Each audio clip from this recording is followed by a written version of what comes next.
সুপ্রিয় দর্শক শ্রোতা সবাইকে শুভেচ্ছা। আমাদের অতিথি আজ বাংলাদেশ অর্থনীতি সমিতির সাবেক সাধারণ সম্পাদক প্রফেসর ডক্টর আইনুল ইসলাম। আমরা আজকে এমন একজন অর্থনীতিবিদকে নিয়ে আসার কারণ হচ্ছে বাংলাদেশের সাম্প্রতিক সময়ে, শুধু বাংলাদেশ না, সারা পৃথিবীতে সাম্প্রতিক সময়ের আলোচিত প্রসঙ্গ হচ্ছে মার্কিন ট্যারিফ। এই ট্যারিফের কারণে দেশে দেশে নানা পরিস্থিতি তৈরি হচ্ছে, বাংলাদেশের বাইরে নিশ্চয় না। এই বিষয়গুলো নিয়ে আমাদের অতিথির সাথে কথা বলবো। আর হচ্ছে আমরা বাংলাদেশের সমসাময়িক অর্থনীতি এর কোন দিকে যাচ্ছে এই বিষয়গুলো একটু কথা বলার চেষ্টা করবো। স্যার, আপনাকে স্বাগতম আমাদের অনুষ্ঠানে। আপনাকেও শুভেচ্ছা। এই ট্যারিফটা আপনি কিভাবে দেখেন স্যার? আসলে এই ট্যারিফটা শুধু আমি মনে করি শুধু বাংলাদেশে না, গ্লোবালি কিন্তু একটি বড় ধরনের ইমপ্যাক্ট ফেলবে গ্লোবাল অর্থনীতিতে। যেটি বুঝতে পারছেন যে বিশেষ করে অনেক দেশ, বিশেষ করে Vietnam, China, India, Pakistan, Cambodia, এইসব দেশ কিন্তু দীর্ঘদিন থেকে আমেরিকার কাছ থেকে এ ধরনের বিশেষ করে ট্যারিফের সুবিধাটা পেয়ে আসছে এবং সে কারণে কিন্তু গ্লোবাল অর্থনীতিটা এক্সপান্ড করছে আমি মনে করি। তো সেদিক থেকে এটি একটি মানে বড় ধরনের আমি মনে করি যে এক ধরনের চাপ, এটা বহুদিন পর এ ধরনের একটা গ্লোবাল চাপ আমার মনে হয় যে চলে আসলো আর কি বিশ্ব অর্থনীতিতে। আর যদি বাংলাদেশের কথা বলেন, বাংলাদেশে কিন্তু রপ্তানি নির্ভর একটা দেশ, হ্যাঁ? এবং বড় অংশ কিন্তু বিশেষ করে রপ্তানির আরএমজি সেক্টর। সেই আরএমজি সেক্টরের বড় বাজার আমি মনে করি বা আমি মনে করি না, মানে মোটামুটিভাবে বড় বাজার হচ্ছে আমেরিকার বাজার। তো সেইখানে যদি আমাদের আগেই বোধহয় 15% মতন আমাদের ট্যারিফ আছে। বাংলাদেশের পণ্য যখন আমেরিকায় ঢোকে তখন 15 প্লাস আর কি দেয়া লাগতো। আর এখন সেখানে 35, যেটা আগে আমরা শুনেছি যে 37 ছিল, এটা কয়েক মাসের জন্য এটাকে স্থগিত করেছে। এটা আগামী অগাস্টের 1 তারিখ থেকে এটা ইমপ্লিমেন্ট করবে আর কি। সেটা 35%। সেটি অনেকগুলো সমস্যা আমি মনে করি, অনেকগুলো দিক নিয়ে আলোচনা করার আছে। যেমন প্রথমে বলি যে আমাদের পণ্যের দাম ওখানে আগে যা ছিল তার চেয়ে স্ট্রেইট 35% বাড়বে। তা সুতরাং সেটা বাড়লে আমাদের বিশেষ করে দ্রব্যের প্রাইসটা বেড়ে যাবে। প্রাইস বাড়লে স্বাভাবিক যে সেখানে আমাদের চাহিদাটা কমে যাবে। এইটা একটা বিষয়। আর একটা বিষয় হচ্ছে যে এটা বিশেষ করে চায়না এবং আ বিশেষ করে চায়না, ভিয়েতনাম, আরো কিছু দেশ আছে যাদের কাছে কিন্তু আমাদের চেয়েও এই রেটটা কম। সেদিক থেকে কিন্তু আমরা এই বাজারটা হারানোর একটা সম্ভাবনা রয়েছে। কারণ তা মানে এক যদি মানে ৳১ ও কম হয়, তাহলেও কিন্তু এটা কম্পিটিশনের জায়গায় চলে যাবে। সেদিক থেকে যে অন্যান্য দেশে যদি এটা কম হয়, তখন কিন্তু বাজারটা আ আমাদের কাছ থেকে সেখানে চলে যাবে। সেটা একটা চাপ আ আসবে। পাশাপাশি আমাদের যে বিশেষ করে ফরেন কারেন্সির যে একটা সোর্স, সে জায়গায় যদি আমাদের এই ঘাটতিটা আমরা দেখতে পাবো আরকি। সেদিক থেকে অর্থনীতির জন্য এটি কোনোভাবেই একটা মানে আমি বলব যে ভালো তো নাই। এইটা আমাদেরকে এক ধরনের ভাবিয়ে তুলবে বলে আমি মনে করি। সেদিক থেকে আরেকটি বিষয় যে এখন যদি বলেন আপনি যে উত্তরণের উপায় কি? উত্তরণের উপায় আ আসলে উত্তরণের উপায়টা তো একটা আলোচনা, দ্বিপাক্ষিক আলোচনা কতটুকু করতে পারবে? যেটা আপনিও কিছুক্ষণ আগে বললেন যে অস্ট্রেলিয়ার কি বলে সরকার চেষ্টা করছে তাদের সঙ্গে নেগোশিয়েশন করতে, কথা বলতে। সেদিক থেকে আমাদেরও ২ জন প্রতিনিধি সম্ভবত আছে ওখানে। তারাও চেষ্টা করছে। এই একটা বিষয় আছে। আরেকটি বিষয় যে আমাদের উৎপাদন খরচটা কমাতে হবে। তা না হলে কিন্তু আ মানে আমরা কম্পিটিশনে এ টি টিকে যাব না। আর আর কিছু বিষয় আছে, যেমন বাংলাদেশ কিন্তু একটা উন্নয়নের টেক অফ স্টেজে কিন্তু ছিল।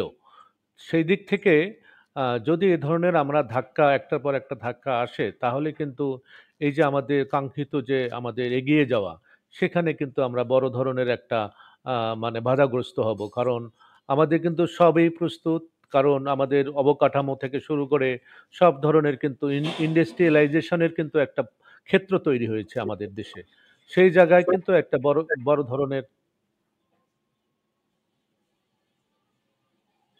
বড় ধরনের একটা আমাদের ধাক্কা আসলো এবং সেখান থেকে আমাদের এইটা বিশেষ করে দেখুন আমাদের এখানে এই গার্মেন্টসের যারা গার্মেন্টসের সঙ্গে যারা জড়িত তাদের বিশাল একটা জনগোষ্ঠী। এই জনগোষ্ঠী যদি আমার গার্মেন্টস ইন্ডাস্ট্রিগুলো ২-১ টা বন্ধ হয়ে যায়, যদিও কিছু বন্ধ হয়েছে, বন্ধ হয়ে যায় তাহলে সেখানে যারা কর্মরত আছে তাদের অবস্থাটা সবকিছু মিলে একটা সামগ্রিকভাবে অর্থনীতি একটা বড় ধরনের চাপের মুখে পড়বে বলে আমার ধারণা। আচ্ছা স্যার, একটা জিনিস বলা হচ্ছে যে আহ, বায়াররা বায়াররা এই 35% গার্মেন্ট মালিকদের পুশ করছেন, এই হুম, 35% ওরা যাতে ইফেক্ট না হয়, এটা বাংলাদেশের উপর চাপিয়ে দেয়া, গার্মেন্টস উপর চাপিয়ে দেয়া। এমনি মনে করেন বাংলাদেশের গার্মেন্টস এর ডেভেলপমেন্টের বড় কারণ হুম, সস্তায় মানুষ পাওয়া যায়, কাজের মানুষ পাওয়া যায়। হুম, এই কাজের মানুষগুলা বিভিন্ন সময় চেষ্টা হচ্ছিল যে ওদের মজুরি বাড়াতে গেলে উম, উম, যারা কিনবেন ওরা একটু হুম। যদি প্রাইসটা বাড়ান আমাদের, সেটা কোনোদিনও তাদেরকে রাজি করানো যায় না। এখন হুম। যদি গার্মেন্টস শ্রমিকদের উপর চাপটা আর বেশি করে আসে, এর প্রতিক্রিয়া কি দাঁড়াতে পারে? না, যেটাই আপনি বললেন যে সেটা তো স্বাভাবিক। তারা চাবে যে এটার এই 35% বা এর কিছু অংশ আ আমরা যারা এক্সপোর্ট করছি আমাদের উপর চাপিয়ে দেওয়া। সেখানে চাপিয়ে দিলেই তো এটা আসলে কি বলে প্রাইসটা বেড়ে যাবে আমাদের পক্ষ থেকে আরকি। তো প্রাইসটা বাড়লে উৎপাদন খরচটা বাড়বে। আর যারা এখানে আছে তাদের তো আ হ কি বলে তাদের এমনি মূল্যস্ফীতির কারণে তাদের কি বলে পারচেসিং পাওয়ারটাও কমে গেছে।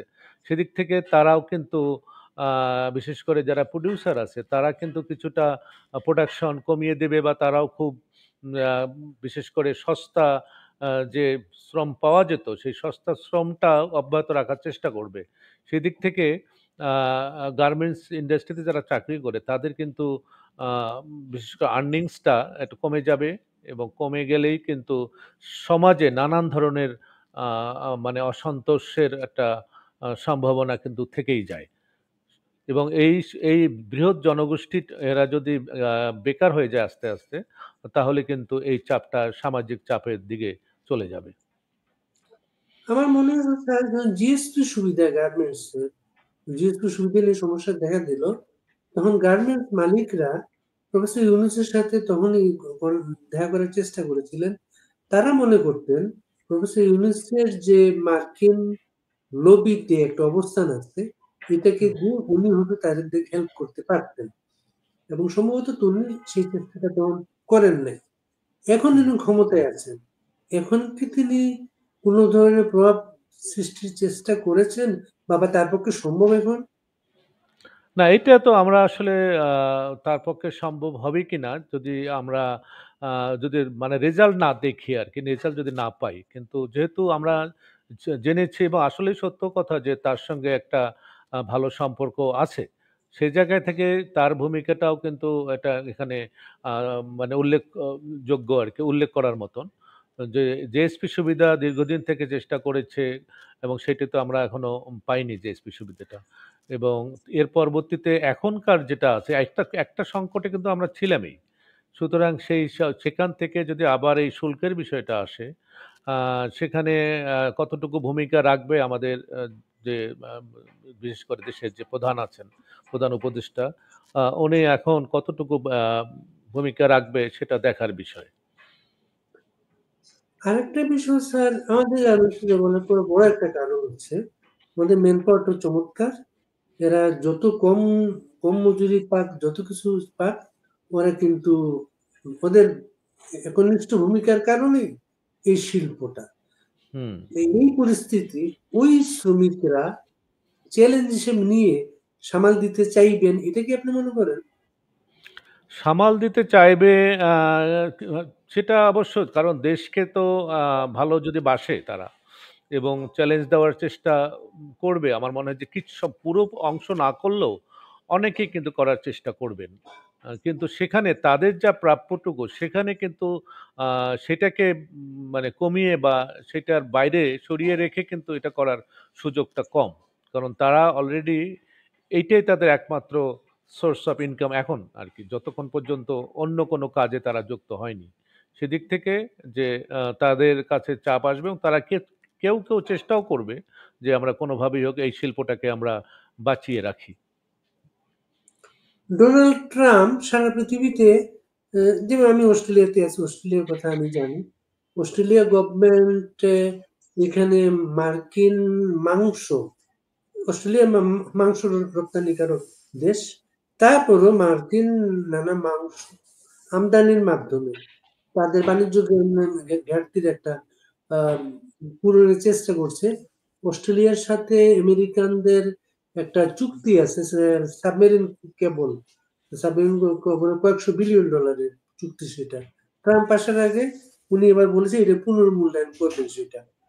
বাংলাদেশের বাণিজ্য ঘাটতি মোকাবেলায় ওই বোয়িং বিক্রি কি, বোয়িং কেনা বেচার বিষয়টাকেই গুরুত্ব দেয়া হয়, তেমন কি কোনো চাপ তৈরি হতো বাংলাদেশের ব্যাপারে? না, বাংলাদেশ তো চেষ্টা করছে যে এই বাণিজ্য ঘাটতিটাকে কমিয়ে আনার জন্য। কিন্তু সেখানে এই বোয়িং এটা বাংলাদেশ যেটা এমন আমাদের এখন প্রয়োজন হচ্ছে অন্য কিছু। সুতরাং এই মুহূর্তে যদি বোয়িং আমরা আমদানি করি চাপ তো একটা থাকবেই এবং সেটা একটা বিষয় এবং অন্যান্য বিশেষ করে আমাদের তুলার কথাও যদি বলি, তুলাটা আমাদের জন্য খুবই গুরুত্বপূর্ণ। কিন্তু সেই এত দূর থেকে তুলা নিয়ে এসে আমাদের তো খরচটা পোষাবে বলে আমার কাছে মনে হয় না। তা এবং অন্যান্য কি আইটেম আছে ঠিক আমার জানা নেই। কারণ এই আইটেম এত দূর থেকে নিয়ে এসে এটা আমাদের বাণিজ্য ঘাটতি কমানোর হ্যাঁ, যেটা বললেন সেটা ঠিক আছে। কিন্তু সেটা কি আমরা সেই দিকে যাওয়ার কি আমাদের পরিস্থিতি আছে এখন আমাদের অর্থনীতিতে? এটা আমাদের বিশেষ করে রেভিনিউ কালেকশনের অবস্থাটা আপনারা জানেন। আ সবকিছু মিলে আমার মনে হয় না যে ওইটা একটা ওয়াইজ সলিউশন হবে।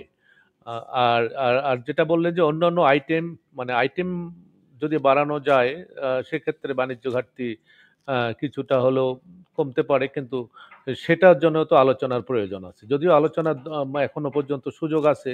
যেটা মনে হলো যে আরো হয়তো আলোচনার মাধ্যমে কিছু বাণিজ্য ঘাটতি কমানোর চেষ্টা করা যেতে পারে।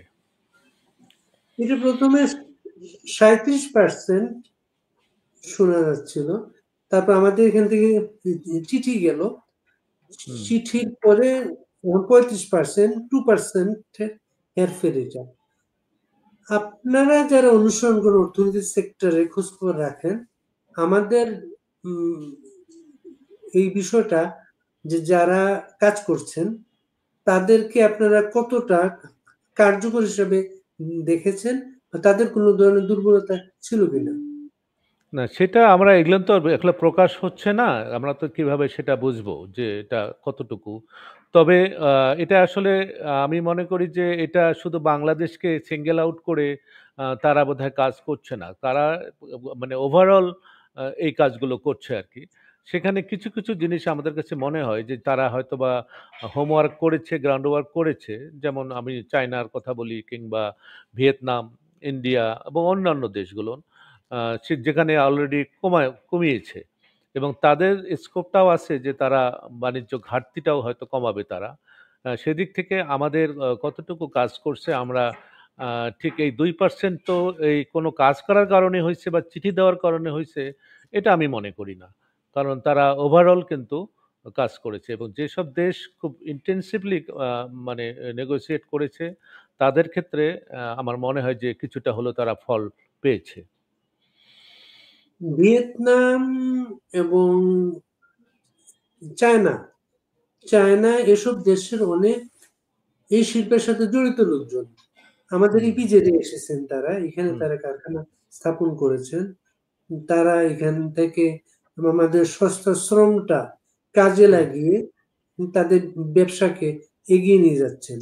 এখানে কি তাদের কোনো ধরনের আহ কাজ করার সুযোগ আছে কিনা মার্কিন প্রশাসনের সাথে?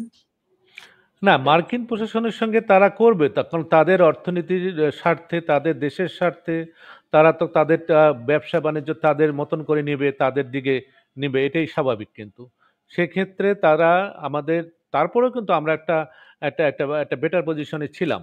আমাদের তাদের দেশের চেয়েও আমাদের দেশে কিন্তু বিশেষ করে সস্তা। সুতরাং সেদিক থেকে আমরা কিন্তু একটা সুবিধাজনক অবস্থায় ছিলাম। কিন্তু তারা কাজ তো নিরন্তরভাবে তারা কিন্তু কাজ করে যাচ্ছে এবং তারা সেই কি বলে বেনিফিটটা পাচ্ছে। সেদিক থেকে তারা, এটা হতে পারে যে ভিতরে ভিতরে তারা কাজ করে তাদের অবস্থানটা ঠিক রেখেছে, বা কিছুটা হলো তারা একটু বেটার পজিশনে আছে। এবং সেটা যদি থাকে তাহলে কিন্তু আমাদের বিশেষ করে বায়াররা কিন্তু এখন ওই দিকে, আমরা যতটুকু জানি যে কিছু কিছু বায়ার অলরেডি তারা বেশি ডাইভার্ট করেছে, এবং এটা ভবিষ্যতে আরো ডাইভার্ট করার মতন পরিস্থিতিটা বোধহয় আসতে পারে। এই গভর্নমেন্টটা, প্রফেসর ইউনূসের গভর্নমেন্টের পেছনে মার্কিন একটা সমর্থনের কথা সবাই আমরা জানি। সেই মার্কিন সমর্থন থাকা সত্ত্বেও এই গভর্নমেন্টকে, এই মার্কিন উদ্যোগটা গভর্নমেন্টকে সমর্থনে প্রকাশ পায়, না আলাদা কোনো ভাবে তাকে তারা মূল্যায়ন করছে, সেটা মনে হয়? না, আমি মনে করি যে আমেরিকার পলিসি সবসময় একরকমই থাকে। সুতরাং আমরাও জানি যে এখানে কিছুটা হলো সম্পর্ক ভালো বা ব্যাকড বর্তমান সরকার। কিন্তু সেখানে তাদের এই বাণিজ্যের ক্ষেত্রে তাদের এই স্বার্থের জায়গায় তারা কোনো ছাড় দিবে, এরকম আমার নজির কিন্তু আমরা খুব একটা দেখি না। সেদিক থেকে আমার কাছে মনে হয় না যে এটার সাথে এটার কোনো সম্পর্ক তারা মানে আমরা খুঁজে পাই না। কারণ তাহলে তো আগেই আমরা এটা দেখতে পারতাম যে সাহিত্য যখন ৩৭% যখন করেছে এবং আলোচনার দ্বারটা যখন উন্মোচন করছে, যে তারা বলতে পারতো যে স্পেশাল যে ঠিক আছে তোমাদের জন্য, বা তোমরা আসো কথা বলি।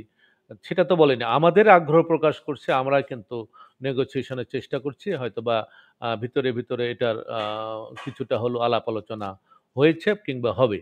সুতরাং তাদের স্বার্থের ক্ষেত্রে কিন্তু কোনো রকম রিফ্লেকশনটা এখান থেকে পাওয়া যাবে বলে মনে হয় না। তাদের ফরেন পলিসি, তাদের বাণিজ্য পলিসি, এগুলো কিন্তু সরকার চেঞ্জ হয়, কিন্তু তাদের এই পলিসিগুলো কিন্তু চেঞ্জ হয় না।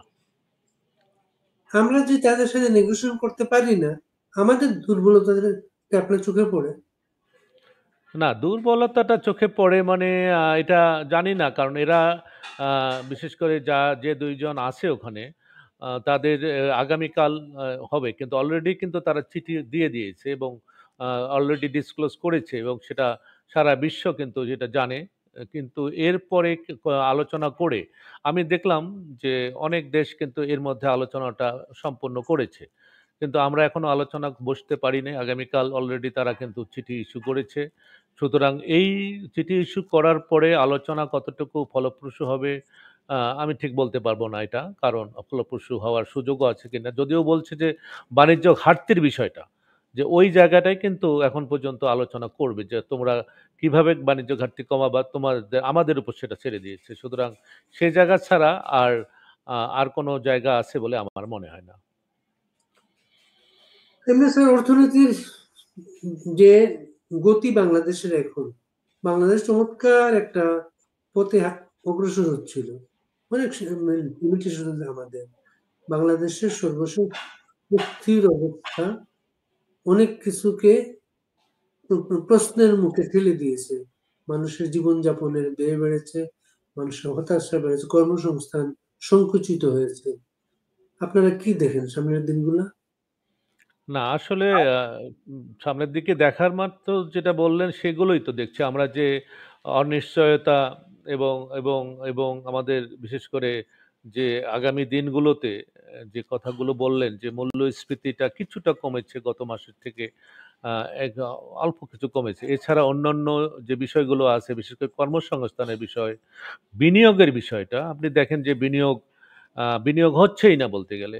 বিদেশি বিনিয়োগ বলেন, দেশি বিনিয়োগ বলেন, যে দেশি বিনিয়োগও বন্ধ আছে। বিশেষ করে ব্যাংকিং খাতের যে বর্তমান যে অবস্থা, সবকিছু মিলে কিন্তু ব্যাংকিং খাত বা আর্থিক খাত কিন্তু খুব একটা ভালো অবস্থার মধ্যে নাই। সেদিক থেকে কিন্তু দেশীয় বিনিয়োগ সবচেয়ে যেটা, এই যে কর্মসংস্থানের সঙ্গে যেটা জড়িত, সেটি হচ্ছে যে বিনিয়োগ। সেই বিনিয়োগ কিন্তু স্থবিরতা চলছে। সুতরাং বিনিয়োগ যদি না হয় তাহলে কিন্তু কর্মসংস্থান হবে না। তো সেদিক থেকে কর্মসংস্থানের কথা বলি, আর কর্মসংস্থান যদি এরকম অবস্থায় থাকে তাহলে কিন্তু সামাজিক এবং বিশৃঙ্খলা এবং একটা চাপ এটা কিন্তু তৈরি হবে।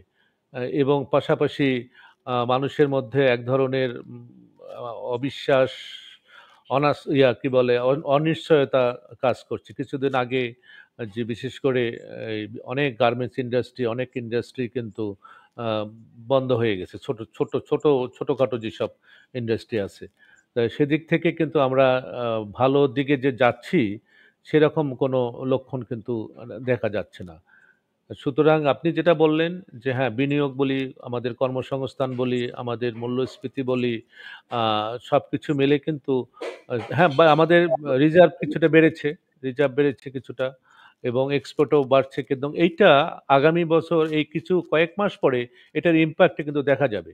এই যে বিশেষ করে এই শুল্কের বিষয়টা, এটা কিন্তু আগামী কয়েক মাস পর বা 26-এর প্রথম দিকে এটা শুরু হবে। তো আরেকটা বিষয় আমি বলি যে আমাদের এই অর্থনীতির থিওরিতে বলে যে পরপর যদি ২ বার বা ৩ বার যদি গ্রোথ রেট কমে যায় তাহলে কিন্তু একটা ভয়াবহ দিকে যায় অর্থনীতি, রিসেশনের দিকে যায়। তো সুতরাং আমরা জানি না সেদিকে আমরা যাচ্ছি কিনা, কারণ 3.3 বলা হচ্ছে, তার আগের বছরও কম ছিল, এবং 3.3 বা 3.39, এবং যদিও বলা হচ্ছে যে আগামী বছর বাড়বে, কিন্তু সেটাও দেখার বিষয় যে যেসব বাড়ানোর যেসব অনুষঙ্গ সেগুলো কিন্তু আমরা খুব একটা দেখতে পাচ্ছি না। সবকিছু মিলে আমরা অর্থনীতি একটা বড় ধরনের চাপের দিকে এগিয়ে যাচ্ছে। বিনিয়োগটা যে কোনো দেশের রাজনৈতিক স্থিতিশীলতা নির্ভর করে। বাংলাদেশের যারা বিনিয়োগ করতে চান বা করবেন, তারাও নিশ্চয়ই একটা নির্বাচিত সরকারের অপেক্ষায় আছেন। কিন্তু এখন পর্যন্ত নির্বাচিত সরকার কবে আসবে বা কবে আসতে পারে তার কোনো সঠিক নির্দেশনা নেই।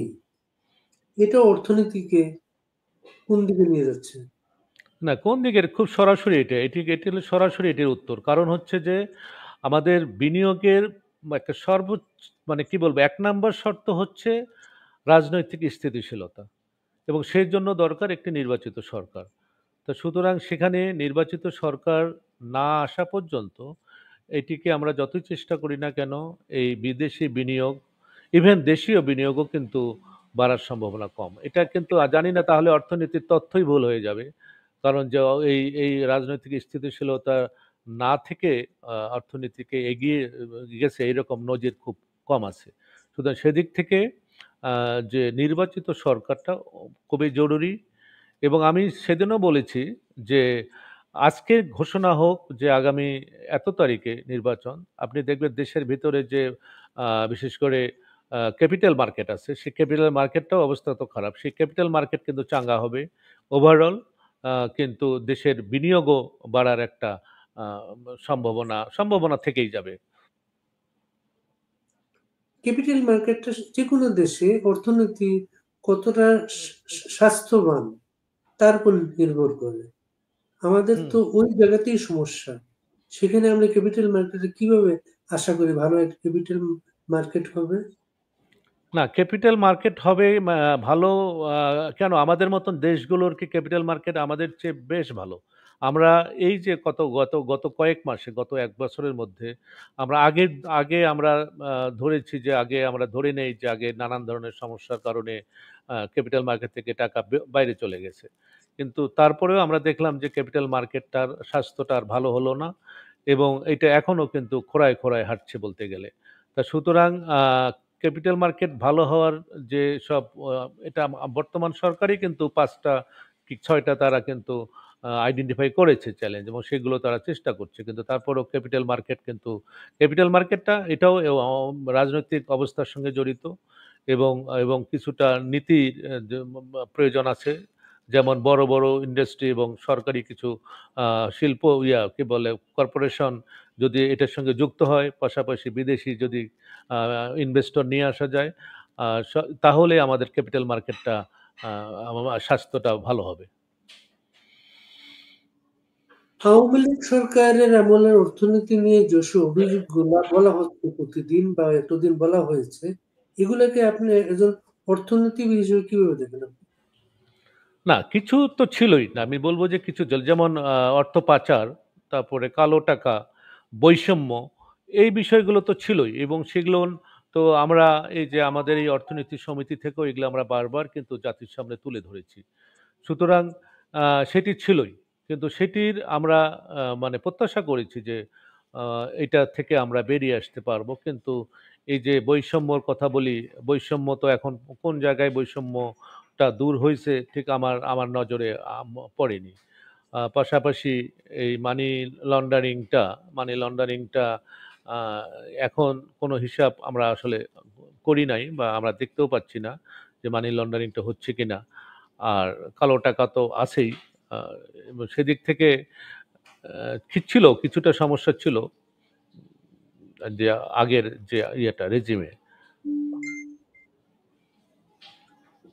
পাচারকৃত টাকার অঙ্ক যেগুলো বলা হচ্ছে, এটা কি বাজেটের সাথে বা জাতীয় অর্থনীতির আকারের সাথে সামঞ্জস্যপূর্ণ? না এইটা সামঞ্জস্যপূর্ণ বলতে যে ফিগারটা বলা হচ্ছে, এটা কিন্তু যদি আমি জানি না যে আমাদের যে বাজেটের আকার বলি বা জাতীয় অর্থনীতির যে পুরো ফিগারটা বলি, তাহলে তার সঙ্গে কিন্তু আসলে যায় না। কারণ এত বড় অ্যামাউন্ট যদি কিভাবে গেল? আমাদের অর্থনীতির যে সাইজটা, সেদিক থেকে এটা কিন্তু হিসাবটা যদিও এটা গবেষণার বিষয়, কিন্তু যেটা ওভারঅল বলা যায় যে এটার সঙ্গে এটা যায় না। এটা আরো নিখুঁত এটা গবেষণার দরকার আছে। সর্বশেষ পরিবর্তনের পরে বাংলাদেশে বিভিন্ন জাতীয় প্রেস ক্লাব থেকে আরম্ভ করে বিভিন্ন মিডিয়া প্রতিষ্ঠান জবরদখল হয়েছে। এমনকি আপনি যে সংগঠন করতেন, অর্থনীতি সমিতি, সেটাও কিন্তু জবরদখল হয়েছে। আমাদের নিজেদের ঘরগুলোই ঠিক নাই।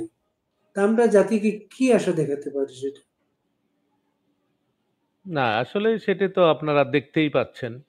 কারণ এই আমাদের যে সংগঠন সেখানে নির্বাচিত আমাদের ৪,৫০০ এর মতন সদস্য, সেখানে প্রায় ১,০০০ বা ১,০০০ এর মতন ভোট দিয়ে কিন্তু আমরা নির্বাচিত হয়েছিলাম।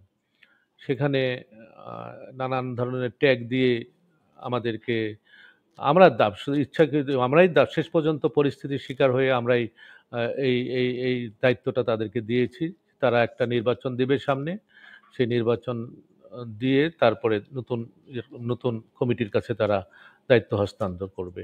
এটা আসলে অনেক সংগঠনই এরকম অবস্থা। এটা তো আসলে বলার কিছু নেই। যেটা এখন বলা হচ্ছে যে এটা একটা প্রেশার গ্রুপ নাকি।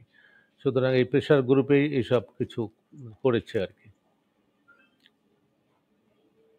অর্থনীতিবিদ হিসাবে শেখ হাসিনাকে কিভাবে আজকে মূল্যায়ন করবেন? না, একটা জায়গায় কিন্তু নিয়ে গেছে। একটা জায়গায় নিয়ে গেছে। আমরা যেটা বলি যে টেক অফ স্টেজে বিশেষ করে আমি অন্য অন্য কথা বাদ দিলাম। শুধুমাত্র অবকাঠামোর দিকে যদি আপনি লক্ষ্য করেন, এই যে ২৮ টা আ জেলা, এই যে পদ্মা ব্রিজ মানে পদ্মা ব্রিজের কারণে ২৮ টা জেলা যে কি বলে আ সঙ্গে যোগাযোগটা স্মুথ হইছে। তো এই জায়গাগুলোতে কিন্তু শিল্পায়ন হতো এবং সেই শিল্পায়নটার ক্ষেত্র কিন্তু প্রস্তুত ছিল। সেদিক থেকে কিন্তু আমরা আমাদের এই অর্থনীতির উন্নয়নের ধারাটা কিন্তু আ ত্বরান্বিত হতো। সে জায়গায় কিছুটা হলেও যেটা যদিও বলা হচ্ছে আ যে ব্রিজ তো আছে, এখনো সুযোগ আছে। কিন্তু সেটা সুযোগ যদি যথাযথভাবে কাজে লাগাতে হবে এবং তা না হলে আমাদের এই সুযোগগুলো আমরা কিন্তু আ এই সুফলটা আমরা নিয়ে আসতে পারব না। সুতরাং তার যেটা আমি বলব যে কিছু আছে, কিছু নেগেটিভ আছে, কিছু পজিটিভও আছে। কিছু তো কাজ করেছে। এই কাজটা তো আর আসলে আমরা চোখে দেখছি। সেখানে দুর্নীতি হয়েছে, সবকিছু ধরলাম। কিন্তু তারপরেও তো এই কাজগুলো হয়েছে দেশে। আজকে মানুষ এটার সুফল পাচ্ছে। যেকোনো রাজনৈতিক স্টেবিলিটির জন্য সব দলের অংশগ্রহণে একটা নির্বাচন দরকার। বাংলাদেশের আগের রেজিমে বিএনপির মতো একটা দল নির্বাচনের বাইরে থাকার কারণে রাজনৈতিক স্থিতি তৈরি হয় নাই।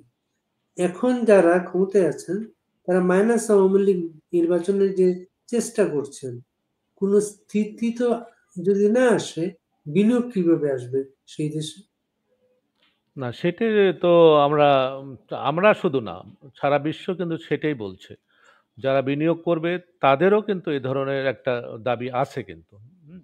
সুতরাং যেটা হলো যে হ্যাঁ, যারা দুষ্ট আছে, যারা দুর্নীতিবাজ, তাদেরকে বিচার হোক, এটা তো আমরা সবাই চাই। তাদের বিচার হোক। তা কিন্তু যারা এসবের বাইরে আছে, তাদেরকে নিয়েই তো একটা সুষ্ঠু এবং ইনক্লুসিভ একটা নির্বাচনের প্রত্যাশা কিন্তু জাতির আছে। আপনাকে অনেক ধন্যবাদ স্যার। ভালো